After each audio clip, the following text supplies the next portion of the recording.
You're listening to The Heart of You on Paris Underground Radio. For more great content, please join us on Patreon.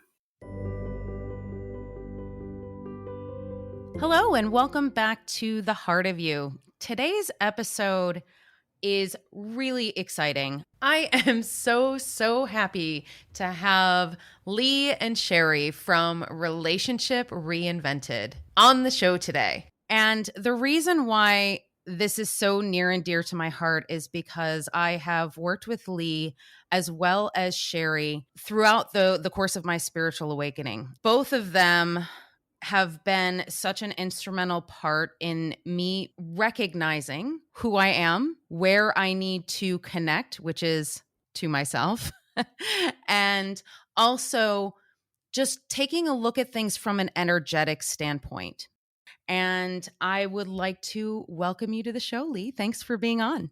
Thank you so much for having us on. I mean, of course, Sherry will join us at some point, but I am so excited for this. We love you so much. Oh, and I love you both too so much. You know, I think when you found us and you were going through the deep space you were in, it was so connected to us. And I don't even know if that really explains it, but there was a way that the things that you were saying, the things that you were experiencing, and the way that you were thinking about it all, we really felt it. You know what I mean? It was like you allowed us to be a part of that feeling with you. And I believe it helped us all to explore something very unique when it comes to connection. And especially when it came to spiritual awakening. 100%. And you allowed me that space to be able to explore it, which is super, super important. And I do truly believe that the right teachers will show up for you when you need them. And I think that you're absolutely correct that it was sort of that connection that happened. And I don't know if I ever told you this, but it's funny because I had actually reached out to you and Sherry a little bit before we actually started working together. I think it was probably about 6 months before. Wow. And I reached out, and for some reason the call just either it didn't happen or the scheduling, something didn't work with the scheduling. And it was just prior to me moving to Paris. And so I was a little bit crazed with the move and everything else. So I just sort of put it on the back burner. And then when I finally actually connected with you again, I was just like, yeah, this is absolutely the right time. So it was obviously perfect timing, as it always is. Everything happens in the moment. Exactly. So I want to let our listeners know a little bit about you and what your spiritual awakening has been like. Okay. Well, my life was really, really, really, really messy. Coming into about 2005. My spiritual awakening over the next 5 years was so profound. It's even hard for me to recall what I was like before. Because, up until 2005, right now I'm 53 years old. So just to even think back that far and think back at even the life that I was living all the way up until 2005, I literally was living completely and entirely in my head. What that means is I didn't trust any of my feelings, nor did I trust the feelings of others. Right. So I ended up meeting Sherry, and I felt something, which normally I didn't like. I didn't like to feel things. I didn't like to trust that I could share that I was feeling things. So we kind of got together, but then I kind of ran away from it. I didn't necessarily know. I just knew that something changed. Like I was allowed to be more aware of what I was feeling, but I wasn't paying attention to that. For years, I'd never let myself really feel anything. In my childhood, I had learned a lot of things about being smart and getting good grades and, finding a career, all of it was surrounded around education. It was surrounded around making sure that I, made the right choices. And literally what my parents really did was instill in me how to survive in this world. But surviving in this world doesn't necessarily mean surviving yourself. So being in my head, I was not surviving in my feelings. My feelings were actually in a state of suffering that I wasn't even aware of. you reach a space where you don't realize that your connection to yourself is the most important connection you'll ever have. It really is. But we lose that. We really lose that because of permissions we never grant ourselves to feel. From 2005 to 2007, the way that I was doing things in my career, because I was thriving in the retail industry. I was in retail for almost 26 years. And I was really moving up the ladder in a very strong way. But I realized that I just wasn't fulfilled because I could establish and build these beautiful relationships with customer and company. But then I started to realize I wasn't living that way, not even with myself. Did you find that those relationships that you had in that respect through the business and everything else, did you find that they were like actually connected, or was it more on a superficial level? I would connect to them, but would not let them connect to me. Ah, okay. Got it. I didn't know that I had that ability. I didn't realize that was an ability because I thought everybody had it. And come to find out, I could pick up on other people's feelings and thoughts and those kinds of things, but I never really understood what that meant. I never understood that that wasn't something most people had. I ended up sitting, I'll never forget this because my spiritual awakening had reached a point of the activation of the dark night of the soul, Ah, yes. which you're never prepared for that. And Never. now I look forward to those. I love those now, but I did not like it, especially when it first happened. So when it first happened, I'll never forget it. I was sitting in a room I had 12 people on my team that I was responsible for. And I asked them all to give me the truth of how they viewed me, viewed my market, my managing style, and viewed me as a person. They were brutal. And literally I thought, okay, I have this ability, but the way that I was with the people that work for them versus how I was towards them was so different. It was like all of the teachings and all of the know-how and all of the things that my parents instilled in me. I was literally the brutal side of that to these people that all work for me. So what ended up happening in that space is in my spiritual connection, the dark night of the soul became activated. And I went, who in the hell am I?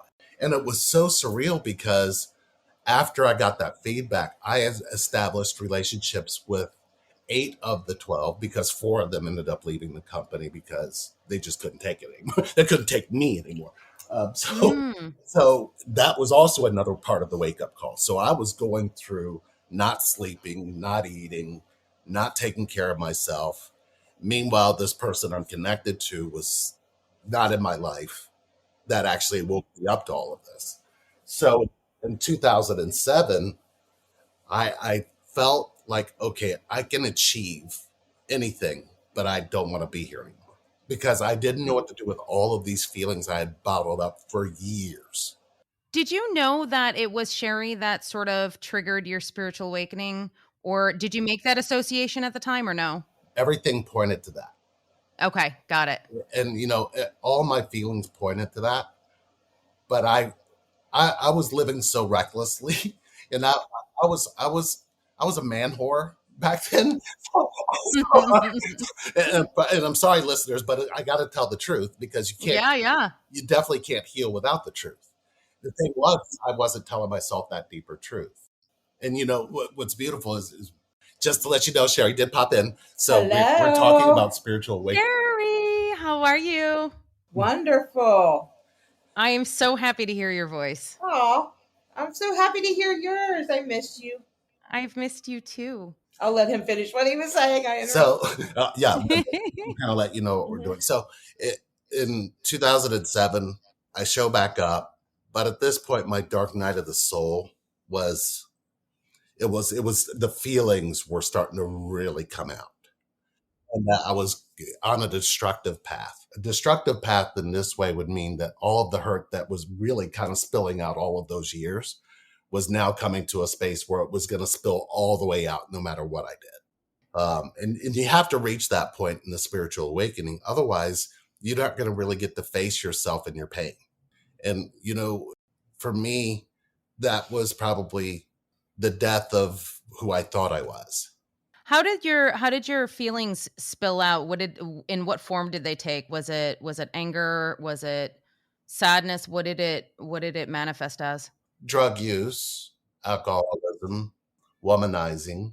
I fell back into that character that those 12 people worked for. But I just had assumed, I don't care if they like me or not. You know what I mean? I'd reached that boiling point of trying to be something, not realizing what I was trying to be was going against everything that I felt. And my feelings, I never made them important. I always thought that everything I felt didn't matter. I always felt that I wasn't smart enough or good enough, or, I had all of those particular types of wounds and thought patterns that really were trying to make sure that I wasn't paying attention to anything I felt. Feeling isn't about being good enough. Feeling isn't about the judgment your mind makes it out to be. Feeling is how you can be connected to and how you can heal. This is where I reached the end point where all of that hurt and pain had to come up. And at this point, she had to choose somebody else. She had to go an entirely different direction because I was just all over the place. And she had, come find out, she had her spiritual awakening back in 2005, 2003, that she had already gone through that. So it was like that got somehow planted in me as a seed because I didn't realize that you could be connected to based on how you felt.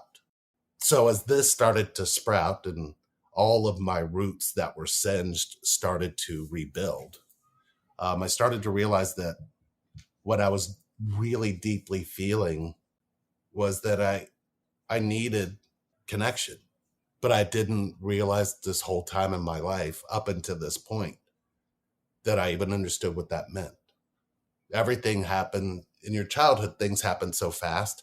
You don't really have time to sit and feel things. So you think those feelings away. Right. And this was permission for me to change that. Well, and I think also you don't necessarily have the tools. I mean, I know I certainly didn't when I was a kid. I didn't have the tools to recognize the feelings that I had, those feelings of thinking, oh well, this person doesn't love me because, or my parents don't pay attention to me because, whatever those thoughts you have, sort of take over, and it doesn't allow you to dive into those feelings because it's almost as if you've never given yourself that permission, right? Right. And I think the biggest wound I found in that space was that once I knew that I could hide how I felt, I kept hiding. Yeah. And we don't realize that actually is a wound. To hide your feelings is to suffer silently in a way that you don't give yourself permission to heal. Yeah. And when I started to do that, everything in my life changed. I gave up having an identity because once you tell yourself who you are, you now have limited yourself in how you can grow and how you can actually feel things.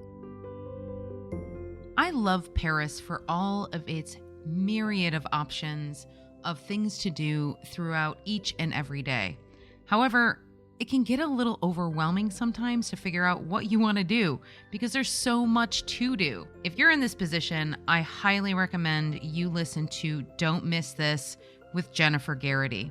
She gives you the best of what is going on in Paris for each particular week. It is definitely something I listen to every Sunday, so go and check it out at parisundergroundradio.com. We will be right back with The Heart of You after a word from our sponsors. Welcome back to The Heart of You on Paris Underground Radio. How did you get from like A to B? How did you get from the point of recognizing that you weren't feeling your feelings to actually feeling them and being connected to yourself? Like, how did you get there? Pain. Yeah. It's really easy to mask your pain. It's really easy to hide when you're in pain. But I think what's more powerful would be when you actually don't hide that anymore. I mean, I was going through my dark night of the soul while seeing anywhere from 1,500 to 2,700 people a day. And if I felt like crying, I didn't stop. I didn't hide myself. I would just cry, and people would be like, "Are you okay?" And I'd be like, I'm feeling everything." And I realized that when I would say I'm feeling everything, the response was interesting because people didn't know how to respond to that. Right. Yeah. People don't know how to respond to that. They have no idea what to do most of the time. No, but every single time that would occur, she would message me. I was just about to ask you, Sherry, did you know? Could you feel it? And I want to preface this to the audience because we haven't actually touched on this, but Lee and Sherry are also twin flames. So I've done an episode on this podcast about twin flames, so the audience does know a bit about them. So go ahead, Sherry. I felt it. I felt his change, but my mind wouldn't let me let my guard down. Ah, yeah. And that was something that took me a minute to overcome. I didn't want to invest myself into a womanizer, right? I didn't want to be looking over my shoulder all the time.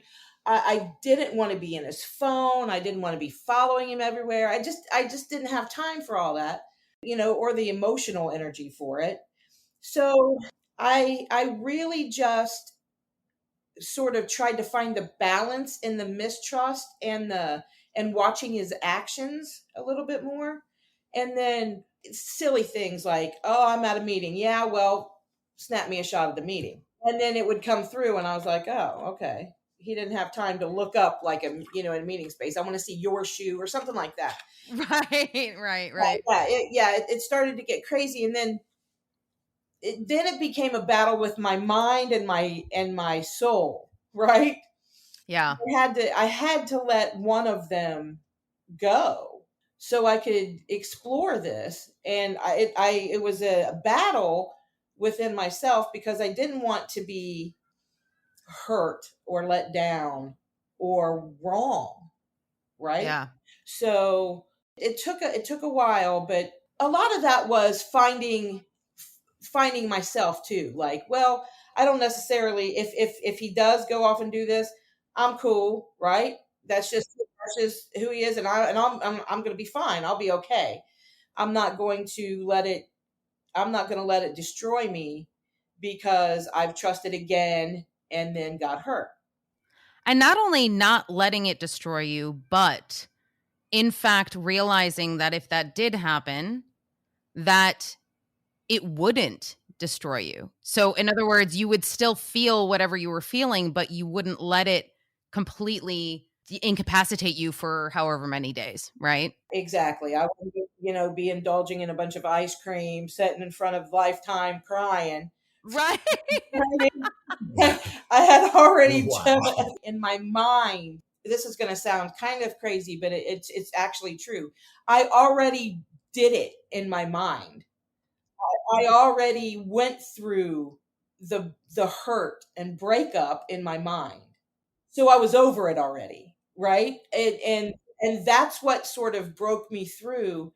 And then letting myself feel what he was feeling and what he was saying to me, but more so letting him be him in a true manner and realizing that this isn't the same person that everybody on the outside is telling me he is.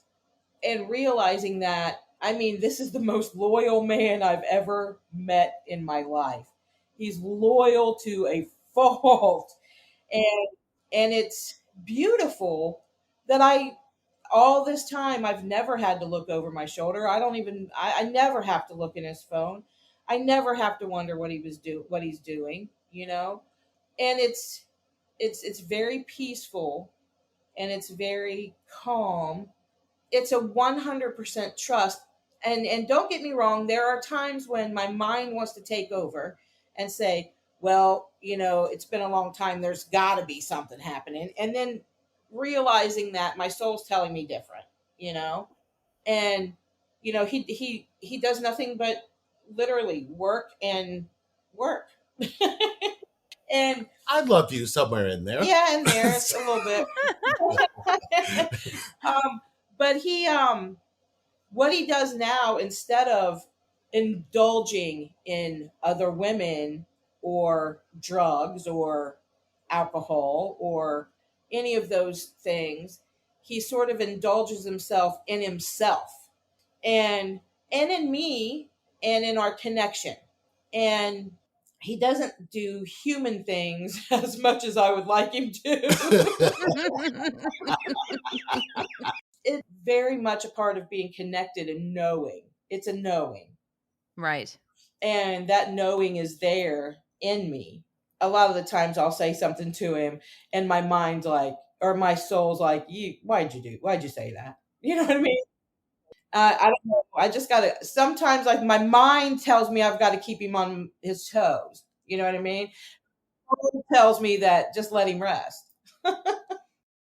So I have a question for the both of you, actually. So in regards to both of you feeling each other and feeling each other's energy whenever that happens, how do you differentiate between the soul, as you're connecting to the soul, and the actual human? Because a lot of times, and I know you both have experienced it, a lot of people who are on the twin flame journey experience this, where you connect with the person on a soul level and that connection is one thing, and you understand, you can hear, you can feel into what that soul is feeling, and then you see the person in the 3D in real life human form, and the situation is completely different from what you experience, let's say, on the soul level. How did you deal with that between the two of you when you were not quite matching up in that energetic space? You want to give the human answer or the alien one? Well, I can do the alien. go ahead, and then I'm going to follow up with the human answer because Okay. it's interesting. The space that usually is missing when you're connected soul to soul is you have to have a connection to the you inside of your pain. That doesn't really let you judge whether their human existence is actually allowing that connection to flow through. But it does point to how you can actually allow them to connect to how you feel. So if you look at it from the standpoint of, do you love the you inside of your pain? That would be how you actually have access to your own soul in connection to theirs. If you don't have that, then you're going to be in a space that literally you'll depend on that connection to them to validate why you don't choose your pain. Wow. I'm just going to sit there on that for a minute. Yeah, that's pretty powerful. That really is.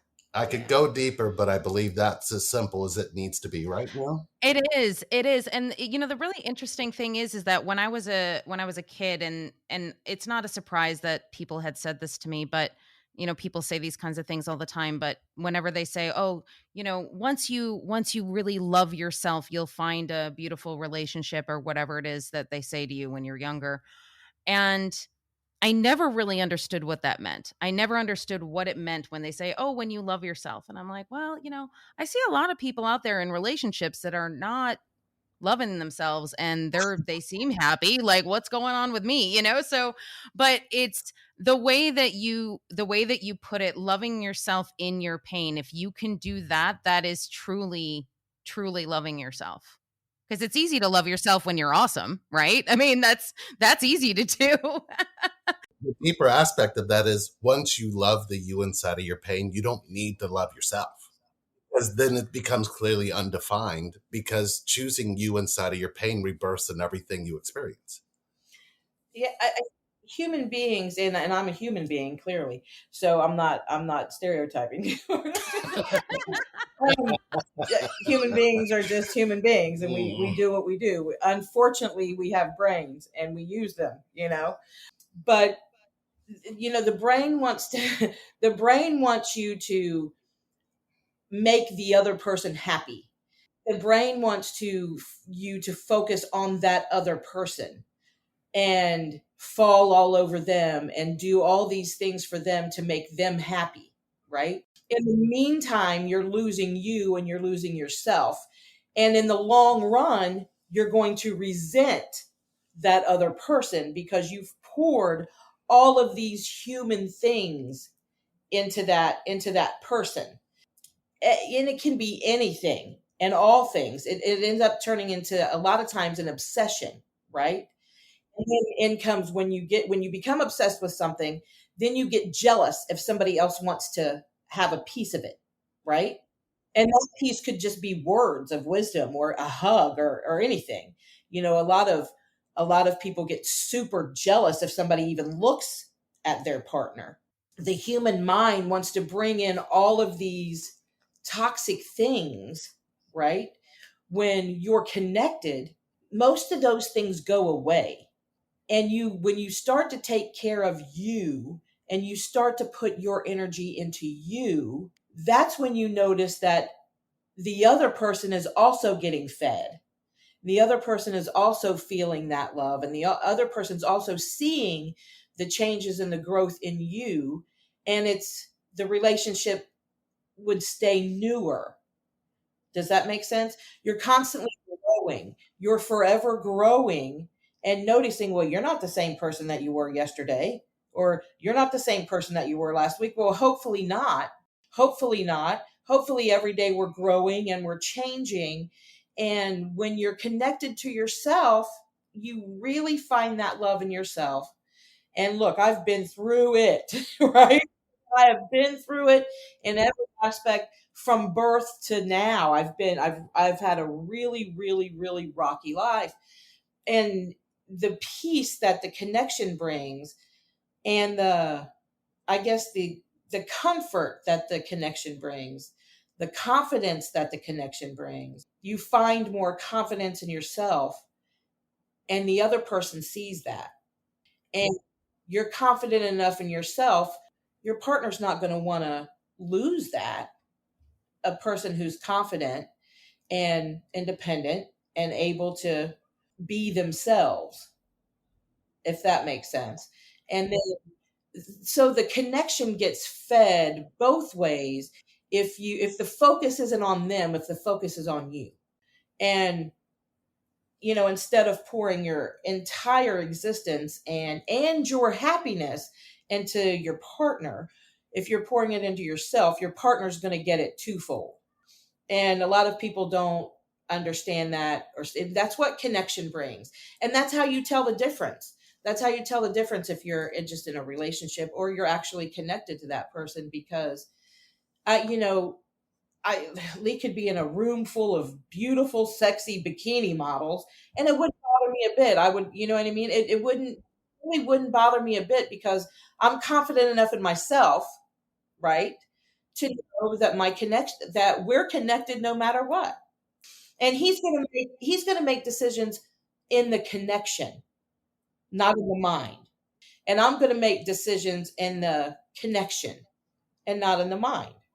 Lee clearly has fans. We have, we have women all the time who are, emailing. I'm sure we've seen it on our YouTube page. I'm sure Lee's my twin. I know he is. Right, right. And okay, you know what I mean? Yeah. Okay. And there's just I guess a permanency to a connection. Like, yeah, you can be mad at me all you want. You ain't go anywhere. You might go to your brother's for a little bit, but you'll be back. Connection's very confident. Whether you live in France or whether you're just trying to learn French, sometimes navigating the nuance of the vocabulary can be daunting. Navigating the French is a podcast that explores each one of these nuances that will help you integrate the language into your everyday vocabulary and help you understand the history of that word or concept. Emily Monaco is a delight to listen to. So head over to Paris Underground Radio, Navigating the French. We will be right back with The Heart of You after a word from our sponsors. Welcome back to The Heart of You on Paris Underground Radio. It feels like it gives the other person the freedom as well to connect with themselves, because I feel like when somebody is, as you were saying, like, jealous or constantly trying to people please or constantly trying to see what the other person is doing, it's that control out of fear that allows that behavior to continue, right? And so when you're out of that feeling of fear and you don't feel the need to control, that allows the other person just as much freedom as you have to connect to yourself and be who you are. Exactly. Mm. Yeah. Yeah. So Sherry, I wanted you to sort of give us a little bit of a synopsis of your spiritual awakening, how that happened for you.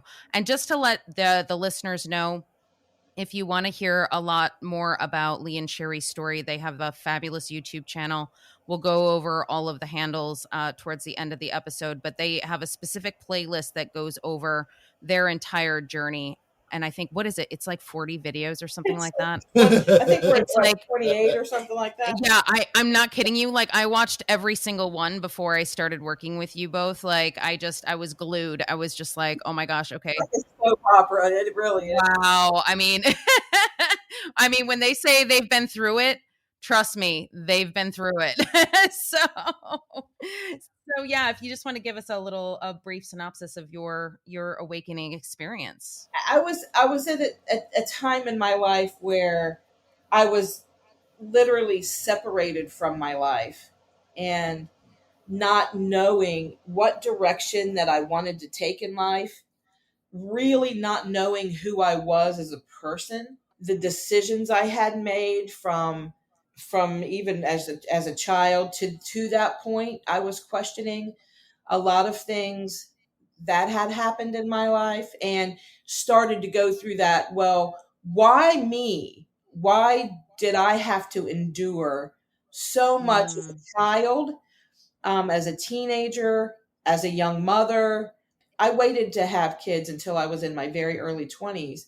And then I started to question my mothering skills. How was I being as a wife? I got a divorce and I had the courage enough to pack my kids up and leave. And that was the first step. Then there was, I went into some dating, and then there come a point where I was separated from my life. I was separated from my children, from my family, and I had nothing to do but sit and think. That was probably the worst thing I could have done, is think instead of feel. I really was spending so much time thinking that, in a dream, I had a spirit tell me that you're too much in your mind. Start feeling and stop thinking so much, right? Oh, wow. Because we think, and we think we're a bad person. We think we're not worthy. We think we're invisible. We think we are heartless or clueless, and not worthy is the biggest one. Oh yeah. That's a huge one. That's the biggest one. A victim is even bigger, right? I was, Abandoned. yes, a victim of this. My dad left when I was 5. I was a victim of that. I found that I was a victim of the sexual abuse that I endured. I was a victim of domestic violence. I was a victim of all of these things. And I was wallowing in that victimness. And all of these things happened to me, and why? And it was a thought process from hell. It was horrible. And that was my lake of fire, just not feeling worthy and feeling the worst about myself. And then that dream, when I woke up the next day, I started my battle with my mind and my soul. And that sort of put me in a dark place. In the twin flame world, we call that dark night of the soul. And I started that dark journey of so much. I was suicidal. I had put a gun in my mouth. I was sitting in a closet, had put a gun in my mouth. I had multiple times taken multiple pills of different kinds to see if I would still wake up, and I would wake up and be like, well, shit, you know what I mean? Yeah. I'm not even good enough to kill myself. You know what I mean? I Right. don't even have the courage to do that. So then come coward. You know what I mean? I'm a coward now. I can't even take myself out. So much darkness. And then coming out of that darkness, realizing that, wait a minute, the spirit in my dream told me to stop thinking so much. Let's try that, right? Because I was willing to try anything. Now, you had already had your mediumship capabilities at this point, right? Yes, I was 4 when I got those. As far back as I can remember, I was 4.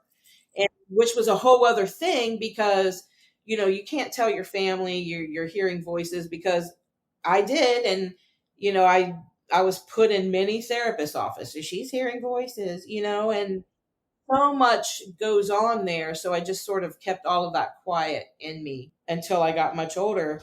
But there was a lot of times in school that even in elementary school and high school, with my kindergarten teacher, there was an incident. There were so many things that I had said to my teachers, and they just looked at me like I was, crazy, and then come back the next day and go, how did you know that? But I kind of kept that stifled for so long because there's such a stigma with it. It was at the point where I was tired of being depressed. I was tired of being in that dark space, and I really wanted to crawl out. I started spending time by myself in meditation and just trying to train my mind to be quiet. It took a little bit, but I would, do a minute, and then 2 minutes, or 30 seconds, or whatever I could do that day, right? And I stopped my meditation the second a thought came in. And the next day I would try it again, right?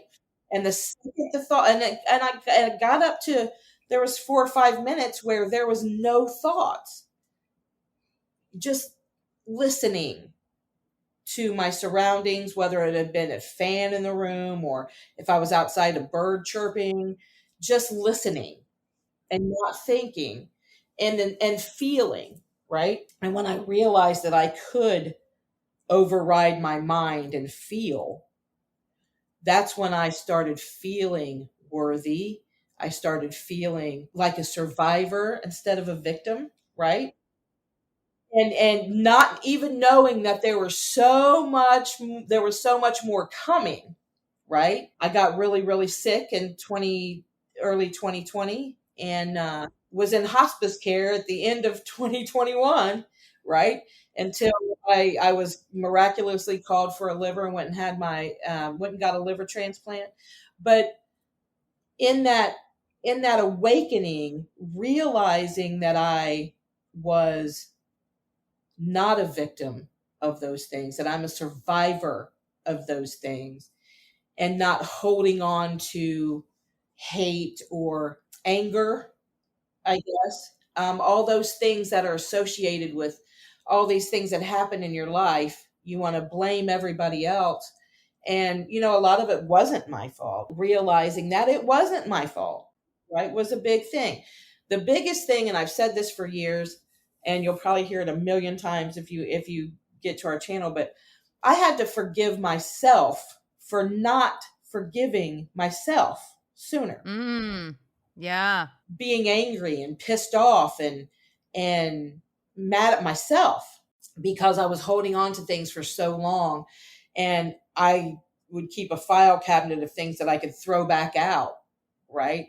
Oh, well, yeah, well, in 1992, you did, you know what I mean? You said. Right. And then why is it that, every time we get to a particular place that, when you look back on those particular moments, you're thinking, "Oh gosh, why didn't I know that sooner? Why couldn't I have done that sooner?" Well, I mean, it happens in the exact right time, I feel. Like it didn't happen because it didn't happen. And that's as simple as that. It's exactly it. It just wasn't time for it to happen. Yeah. You just don't, there's a time that you get it, and there's times that you try to get it. Yeah. And I think we spend most of our lives trying to get it. Yep. Right. And then there are little nuggets along the way where you get it. And then sometimes you fall back down. We're like, I don't even believe in my spirituality anymore. Oh, we've all done that. Yep.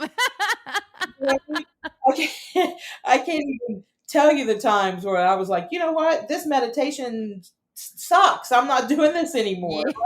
Yeah. Yep. And then realizing that that's what I need, just that amount of silence, and really keeping my mind trained to just shut the hell up.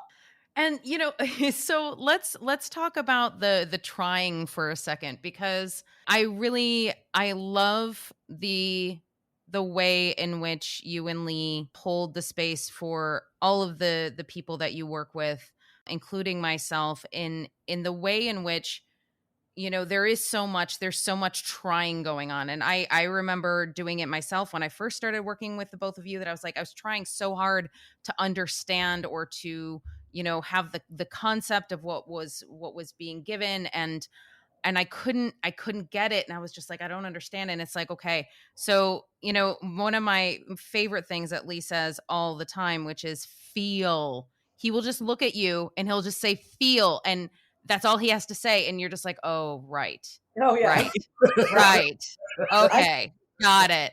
yeah. So, and like, how many times did you have to say that to me before I actually was like, okay? But what I realized was that each time you said that to me, each time those things sort of like sunk in, it was like, one little notch closer, if you will, to connecting to me. So it's not something that happens all at once. It's not something that you really try to do. It's just something that in fact happens. I kind of want to talk about root camp right now, because this is something that is 100% life changing. It was life changing for me to go through that with the both of you. And I want to talk about how you came up with root camp, what root camp is, so everybody kind of knows exactly what it is. And sort of towards the end, I'll give a little bit of my experience. As people are listening to this now, the previous episode of the podcast, I did a 1 hour synopsis of my spiritual awakening, so they are already aware a little bit about some of the things that we did. But I just want to kind of give a broad overview of the beautiful deep work that you do with root camp. I'll let you know how it came about, and then Lee has a much better way of explaining what it is. Beautiful. We were talking to people, just doing personal sort of coaching sessions at this point. I believe it was 2011, 2012, Yeah. something like that. And just spending our time talking to other people. And again, I had a dream, right? And my dreams are very powerful, but in that dream, it was very simple. There was no people, just boots, just combat boots. And there was no people in them, but the combat boots were marching, right? And then there were sort of soul-like figures in my dream. I can remember thinking, okay, this kind of looks like a spiritual boot camp. What is happening here, right? So anyway, I woke up and I pitched it. I looked at Lee and I said, "What do you think about boot camp? Why can't we just put people in?" At that point in time, it was boot camp. Why can't we put people through like a spiritual boot camp? And his eyes lit up like, "What?" Right? Like, I mean, this is kind of like what we do, right? So we went on about boot camp forever, and then I don't remember who it was off the top of my head, but I do remember we were in a session. Lee was talking to the person about their roots, right? My head heard it. This isn't boot camp. This is root camp. And I was like, whoa. I mean, we're really getting to the root of some stuff, where it's coming from. Why am I thinking like this, or why am I feeling like this? What is the root of where it comes from? And I talked to Lee about it. We immediately changed the name, and it has evolved so much. I mean, when we first started, we were literally sitting at desks, and Lee was writing nearly every single word that these people were saying so he could look back on it and find the pattern, right? Oh, wow. I mean, we would have files so thick. He ended up getting carpal tunnel this year from all the just had carpal tunnel surgery, and he didn't write in shorthand. He was writing in sentences, word for word. Wow. And it was incredible. And then he would see the pattern in what he wrote and let the client know, hey, look, let me show you this, right? Well, now there's no paper, there's no pens, right? There's none of that. It's evolved to a place where he doesn't have to write it down. It stays up in that space where he removed all of his thought process. Mhm. There's an there once you learn how to not think, right? Yep. So now he fills that with, and when he sees the person's face on the screen, it all that file, like a Rolodex, right, comes around, and then that person's file shows up somewhere in his magnificent brain, right? And all Yeah. that reading is still there, right? But it's not there, but it's in Yeah. his, and he, in that whole person's history, what they've been through, how their childhood was, all of that stuff comes right back to him, and he can carry on from client to client to client without any pen or any paper. Are you looking for a new book to read? Because I know I always am. Head to Storytime in Paris on Paris Underground Radio with your host, Jennifer Garrity, as she interviews fascinating authors that have a French connection. We will be right back with The Heart of You after a word from our sponsors. Welcome back to The Heart of You on Paris Underground Radio. Actually, Lee, I do have a quick question before you dive in. It just dawned on me for a quick second, because since I'm doing Akashic record work now, it just dawned on me, is it possible that you are actually accessing that person's Akashic records? Absolutely. Yeah.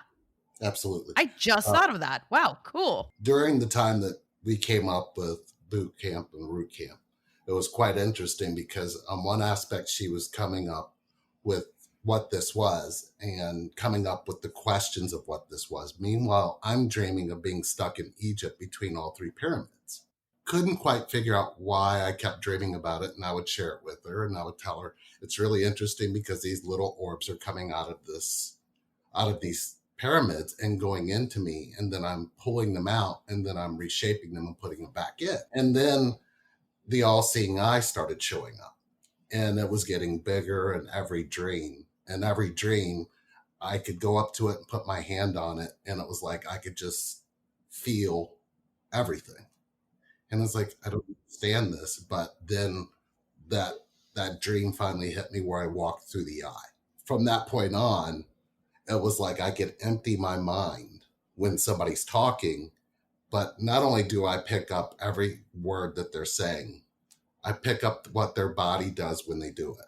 So I can pick up, it's like an automatic bullshit detector, if you will, but it's not, I don't word it that way. I word it as a disconnect, because if somebody says to me, an example would be somebody says, well, my parents didn't care. And I go, so which parent looked you in the eye and told you that? Well, they didn't necessarily say that. Their words didn't say that, but their actions. And I say, so you went to school, got a master's degree to tell yourself what their actions meant, and that's what you came to. And they literally are thrown off based on, wait a minute, if your parents didn't say those exact words, how are you telling yourself the truth? So you've been attracting lies your whole life based on that by itself. So root camp now has definitely gone deeper. You know, you're talking thousands of hours that Sherry and I sat with people, then thousands of hours where literally it plays over, and there's a basic algorithm in every human being that says, I have to believe what I think before I believe what I feel. Once you find that belief, You find out where it started for that particular person. Usually you're finding it anywhere between the ages of 1 and 5. And it's so profound when you find it, because then you can follow the story and you can see where the choices get made. Whether it be towards masculine or feminine energy, it's still in the shape and design of 3 generations back. That's why the 3 pyramids showed up. So Oh, what right. I was able to do is I'm able to connect and heal things, or create a bridge for them to choose to heal things with generations past in the current moment where they're at, and make different choices, but they can't see choice because they don't choose themselves. Mm. So when you really look at what Root Camp has enabled us to do, it's allowing us to be able to go in and understand why your thoughts create these relationships that don't connect you, because people have lost that ancient truth of why we're born into this world is for connection. It's so far away from it at this point. The only way to go and really reawaken that, it's almost like you have to go on the journey with them. But I pay attention to everything you're feeling to watch what your thinking is doing to your feelings. And then I'll fight you for your feelings, because your feelings matter. Your feelings matter so much more than your thoughts. But your spiritual awakening is disrupted because of your thought pattern. It's like Sherry said. Sherry said, I shut down my thoughts to see how long, and she'd get 4 or 5 minutes. But enabling that, when we came into connection, or when we came into each other's energy field, it awakened that in me. And it was driving me crazy because I lived entirely in my head. All of the relationships that you're in your head about. You literally will tell yourself, I'm going to make the other person happy, without asking them what makes them happy. Right. So, like, Yeah. that is the only definition of what a relationship is, It's like they're saying I'm going to make them happy by doing for them what makes me happy without knowing what makes them happy. without even knowing what makes you happy. Exactly. What would See make you this madness? right, but what would make you happy is if you let somebody in your feelings. Yeah. What would free you is letting somebody in your feelings, but you don't even invest yourself in your feelings. You invest yourself in your Mhm. thoughts about your feelings. So Mhm. to try to break that, to break into that, you have to go to the root. You have to go to where you learned it. You have to go to that moment. And it's usually interesting, because the first questions we ask you in root camp, all the questions we ask you, the 11 questions at the beginning, really kind of set the map for where you got lost in connection. And then now it's an exploration of, okay, if you were able to go back and actually feel those feelings, would you think the same way? And we realize that you can't heal what you feel if you don't access the thoughts that are making you stay away from that feeling, Hmm. because it has a profound experience in how you're connected to yourself, and how others can connect to you once you realize that you buried a feeling, and you've been literally making choices off of keeping that feeling buried, not even accessing the feeling anymore. So how's anybody going to love you if you're doing that? How are you loving you if you're doing that? Then you teach everybody you're in a relationship with how to do that to you, and you get mad at them for what you taught them to do. Exactly. So in root camp, and even what I'm sharing with you here, doesn't it can be much more profound, because when you actually are sitting in those feelings with somebody who's connected to that feeling with you, and they won't let you leave it, you can't think the same anymore, because now you're wrong.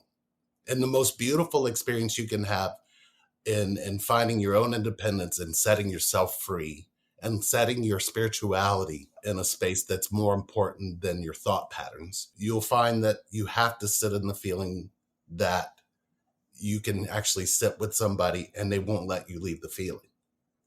Right. That's actually called healing. It's hard to do. I mean, I remember the first couple of sessions I had with the both of you, and yeah, it's hard, and I'm getting chills right now thinking about it, because I do remember so many of the periods of time where and it's hard to demonstrate on a podcast because you can't see, but basically, like, I would say something, but my body language would say one thing, what was coming out of my mouth was another, and then what my actual, like, soul was saying was something completely different. And so, like, Lee would just look at me and he'd be like shaking his head and going, "You're saying yes, but your body is saying no 100%." So, like, it's so it's just like he's paying attention to literally every aspect of what is going on, and it is completely just, it breaks you. It breaks you of that habit, that pattern, that root of what it is that you've thought has been true your whole life when it really hasn't been. And one of the things I want to mention in regards to the work that was done, and I mean, so much profound work was done during the time that I worked with the both of you, but this one in particular was really, really special to me because it was in regards to working through some of the belief systems and some of the thought patterns I had in regards to my father and how he felt about me. And so as we're doing this work together, keep in mind this is all, doing work between myself, Lee, and Sherry. So I hadn't actually spoken to my father at all at this point about the work that I had been doing. And I had been doing all of this stuff, and all of a sudden he called me after one of our sessions and just started completely telling me all of these things that he had never told me before. He started opening up to me about things that he was really hurt by when he was a child, like all of these things that he never would have shared with me in the past. And so I want to sort of really touch on the fact that not only is this inner work that you're doing for yourself, but it transforms the relationships that you have with others without even needing to have a conversation with the person. And they feel that energetic shift, and they know without even realizing that they know it. And then it opens up the sort of the energetic field to be able to have a beautiful healing conversation, like in the actual real 3D, so, which that was so valuable to me to be able to have those exchanges, because most people in my life know that my father did pass away this past December. So to have all of that connection prior to him passing, and of course I've spoken to him after he's passed, in spirit. So, like, of course we have that as well, but it really made such a huge difference and such a huge impact. So I want to thank you both for all of that, for coming up with Root Camp, for being in my life and helping me through this, because wow, it's incredible work. Your healing is the thank you. Okay. Your father, it's quite interesting because you had this block where you weren't letting a man you're connected to inside. And Yeah. I remember specifically when you broke that. I remember that. Yeah. I remember the feeling of it. And I remember, I believe we both cried. Oh, yeah. Because we felt you realized that what you were doing was blocking and keeping that disconnect in a space that you didn't even need it. And you didn't know why you had it there. And it was like the more I kept asking you questions, the more you started even questioning, wait a minute, this doesn't make sense. So what we found Root Camp does extremely well is it breaks your need for understanding to understand. Because if you keep trying to understand, you keep creating these thought patterns that circle what the feeling is rather than going into the feeling so you could break free. And when you broke that free, your father felt, oh my God, I got my little girl back. And I'll never forget how that made me feel, because when we talked that time after, it was like the floodgates were open. It was like you started to realize everything you told yourself wasn't based in the truth. And that's the most important and the most powerful part of healing, will be realizing that the feelings that you're carrying are more important than the thoughts that are keeping you from actually accessing them. That's what's so beautiful about it. And of course, it goes way deeper than we could even tell you, because it really depends on if you're ready to heal your hurt. Most people will find a need to keep their hurt alive because of the choices they're currently making, which never made any sense at all. There's a reason why Paris is considered one of the most romantic places in the world. Lily Heisey of Romancing in Paris explores all of these little hidden places where you can experience the love and the romance of the City of Light. You can find Romancing in Paris at parisundergroundradio.com. We will be right back with the Heart of You after a word from our sponsors. Welcome back to the Heart of You on Paris Underground Radio. Have you ever come across a client or a person that you have been working with who you've not been able to show that connection, where their walls are just so big that you've not been able to sort of show them that connection to themselves? No. I didn't think so. And, No. and let me tell you why. Because by the time they get to us, they're so tired of keeping that. So, literally, it's not even us that breaks that wall, it's them. You know what I mean? Yeah. It's like, Well, it's heavy. It's heavy to carry around, right? it's really interesting because you'll ask them, are you accepting that you're carrying this? And they're like, no. And it's like, do you actually support that? And they're like, no. And they're like, well, yeah. It's like, so you're not doing anything about it, though. Well, I'm trying. And when they use the word trying, then you go, okay, what's your definition of trying? Isn't that mean that you're telling yourself, I got to use this word to make it look like I'm doing something that I refuse to do? And they look at you like, well, you can't tell me that's the definition I'm using. Yes, we can. Yes, we can. Because you just told yourself you are. And it's so funny because I remember there were times in the beginning where that happened with me, where I was telling you what I thought you wanted to hear. And that's the funny thing is that once you are sort of on the other side of that wall, if you want to use that analogy, once you're on the other side of that wall and you've done this work and you continue to do this work, you can't hide from it. Like, there's no hiding from it. You can't unsee it, if you will. So I was mentioning to you, Lee, just a couple of days ago that, now I can see what you both saw when I was first starting out, because I have the recordings of all the sessions and everything else, and I can see those places where I was not only hiding from myself, hiding from my feelings, but also just flat out ignoring them. Right. So Yeah. it's fascinating to be able to see that. And in fact, you actually also have a training program for Relationship Reinvented coaches, which I also took that coaching program. I also would like you to sort of tell our listeners who may be considering going into some sort of coaching practice, what they would do if they wanted to go in the direction and be a coach for Relationship Reinvented. A couple of things that we've been able to realize, like if your root camp, when you go back and you watch it, you continue to do that. You'll continue to cut layers. What's so beautiful about it, because things that you didn't catch. I mean, a lot of people have always come back and said, I know I took this 3 years ago, but I have recently just started watching it again and went, oh my gosh.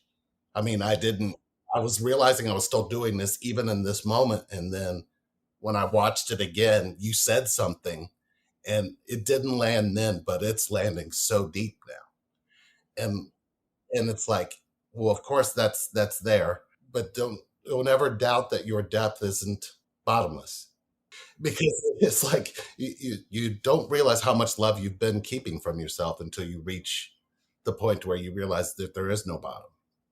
Yeah. So when Sherry came up with, okay, because we had a lot of people keep going, well, I want to do what you guys do. And I told her, I said, wow, I could see how, we need to take it through a healing series. So they need to understand what are the basics and what are the foundations of what it is that we stand in that allow people to reconnect back to themselves.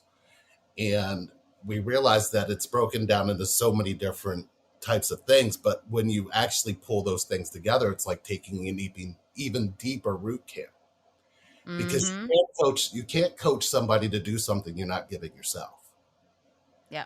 So our program has really evolved into the space where now your root camp is kind of brought into the way that we do the actual training. along with some of the basic principles of it. But we kept it in a space now that if you can feel, you were meant to be a healer. The first step into that is the step into your healing. So you're looking to do a coaching practice where you're going to focus on helping people or helping people is one thing. Healing people is another. They're not the same thing. So what we want to do is train the healer part of you. But that means we've got to get you out of the help stage.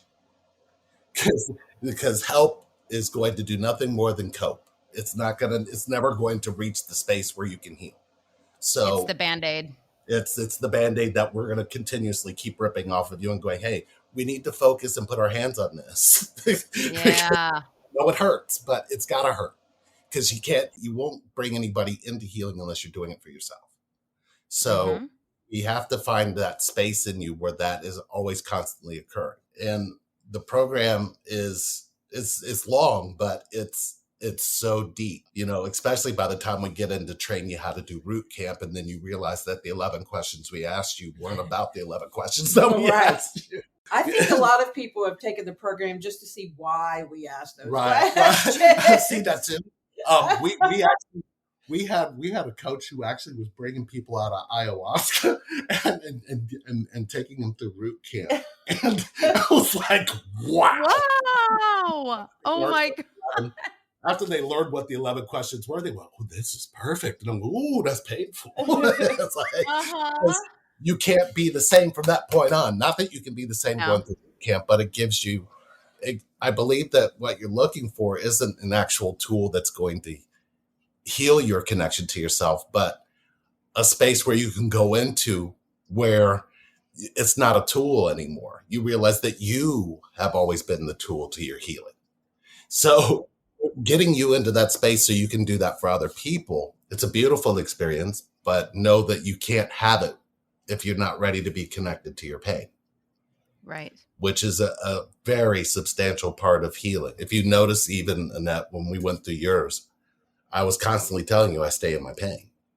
I truly, truly mean that. And I believe what people experience of pain is not necessarily what pain is. Pain is how we birthed into this world. You running from your pain from that point on never got anybody to love you. So, especially yourself. So when you choose you inside of your pain, you start to fall in love with yourself. And that really is a much more profound experience when it comes to how you let people love you. So we got to make sure that that part is the foundation you're coming from if you're going to take somebody and want to do what we do. But not without you going into that space and realizing what you're doing to it first is important. And we train you on that. And that's why it's so individualized. We don't like to bring a whole bunch of people together to train that because we notice that it becomes a curriculum that literally you can lead people in, but you can always tie things back to their root camp that they've already done. And we recommend you to go through root camp level 1. Level 2 is the end all be all. I mean, it's changed quite a bit because of how deep it can actually go. I can go deep with somebody in 3 minutes. But most of the time, what we find is when I do that, they literally stay stuck because they're like, I know I'm doing this, but now they isolate themselves. And the goal is to break you out of prison, not keep you in it. So I don't take people deep for that very reason. Walking them through that and paying attention to what their body does when you're doing that really is how you focus on how somebody's healing. I just got the visual of somebody actually with like a floaty on and they're like swimming in the ocean and they're trying to dive deep, but they can't because the floaties are keeping them above water. Right? Like that's exactly what that is. That's a beautiful way to look at it. But when we find them, they're trying to blow air in the floaty. And then you just have to make them realize you're not in the water, you are the water. And they don't, that's the concept that's so hard for them to get right off the bat. Yeah. If I remember correctly, I think I did 2 rounds of root camp before I decided to do the coaching program. And so when you first went over the 11 questions, as you were saying, like, I was just like, okay, we're going to dive into this and we're going to, like, I thought it was going to be, something where like, I was going to learn sort of like the secret, or the, as in the Wizard of Oz, the man behind the curtain. And then basically what you showed me was more root camp. And I was like, oh, right. Yeah. Okay. Now I get it. Like, If you notice, at this point, I already knew how you like to learn. I knew you were hard-headed in there, so I knew that I needed to get past the hard head to get to your feeling. We're doing more group things now, so you're going to see the evolution is kind of already occurring. Where we're talking to more people. The root camp's more individualized, and it's actually, I realized that 10 and 13 is the magic number, for somebody who really wants to completely change themselves. So we're kind of sticking with that. We're not doing like 5 sessions anymore. If you're going to do root camp, you're going to go all in, because you don't come to us and go, I want to heal partly, or I want to fix what I'm experiencing with this person. It's much more than that. So we're kind of keeping it in a space now where it's got to be, okay, you're going all in or you're not, because if you just take somebody partially the way, they take parts of what you give them, but they add it to their hurt, and they still make even worse choices, if no choice at all. So that's not what we're here to do. We're here to get you connected back to yourself, but we're also going to rebirth that. And that's what root camp is, because who you really are is hidden under who you think you are. Well said. So, would you like to tell our audience how they can get in touch with you, and how they can possibly join either the group root camp, or what is the group coaching called? Is that also called root camp, or is it called something else? It's Connection Healing, and it's going to be Connection Healing series. I did one on Father's Day for the first time, and that one was surrounded around your switch. A lot of people have a switch on the inside where they literally will switch off their feelings and go with what they think. So we're helping people understand how to actually find where you're doing that, then heal it.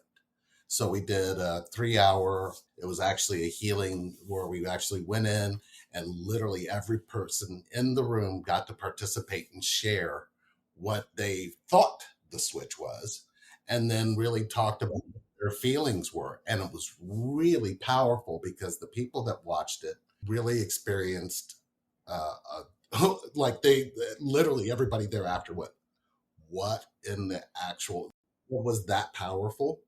And they all went, are you going to do more? I went, yeah, I'm going to do more.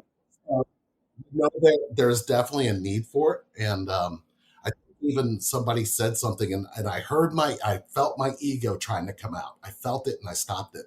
They went, I went to the Tony Robbins thing, and this is way, and I said, stop. Stop. My ego's trying to come to life. I'm not a Tony Robbins. I'm a bridge. I'm a bridge in how you can heal. And that's all I ever want to be known as. I don't want to be known as a teacher. I don't want to be known as a leader. I want to be known as the bridge where you can be yourself, because everybody will give you a reflection of who you are, but who's going to give you a reflection of how you feel? And I believe that's what I'm by being on that bridge, or being that bridge. So they actually experienced all being on the bridge, and all went, how many can you take? And I said, no, the bridge is the bridge. It's going to support, because the foundation is pain. Everybody can stand on their pain, but nobody can live in it. Right. Woo. Wow. That's incredible. Are you fascinated with all of the different terroirs, or the various different regions of France, and the cheese and the wine and all of the gastronomy that comes from each territory? If so, this is the podcast for you. It is the Terroir Podcast with Caroline Connor and Emily Monaco. Head to parisundergroundradio.com. We will be right back with the Heart of You after a word from our sponsors. Welcome back to the Heart of You on Paris Underground Radio. So, when are you going to be doing another one, and how can people sign up for it? I'm going to be doing another one in 2 weeks. And that one, I'll actually make sure you get the information, so you'll have it there for your listeners. If nothing else, they'll be able, if they subscribe to us on Twin Flames Lee and Sherry on YouTube, they'll actually, if they subscribe, they'll see it posted in the community as well. We're going to be shooting a new episode of our journey to give everybody an update on Sherry's progress and everything that we've been able to discover. So it's going to be quite beautiful, but we're here. We're not going anywhere. We're the bridge. And your website is relationshipreinvented.com, correct? Yes, and that is going through an overhaul. Yeah. Oh, lovely. It's going through an overhaul. It's still there, though. It's still there for now. We're going to be separating the WordPress that originally started the kind of Relationship Reinvented. It's going to be its own separate entity because that blog has so much powerful writing from Sherry and I. We realize it needs to be its own separate thing. So I'm feeling like that will be back at, it's going to probably be Twin Flames Lee and Sherry.wordpress.com. Yeah. You'll be able to check that soon, but literally all of those blogs will be there. And we might start writing again. You never know. But I know that finding that and being able to read some of the things we actually were saying inside is very powerful. But I believe it got lost in the current website we have. So we're going to find a way to make that in the Twin Flame archives is available. Beautiful. All right. Wonderful. Well, thank you both for joining me today. I could talk to you for hours, and I love your energy. I love your energy. I love everything about you. And thank you. Thank you again for everything. Thank you. We love you. Love you too. My name is Annette DeLu, and you can reach me at infinitesoullove.com and on all social media, Facebook, Instagram, TikTok, and YouTube at Infinite Soul Love 1111. This episode of The Heart of You was produced by Jennifer Garrity for Paris Underground Radio. For more great content, please join us on Patreon.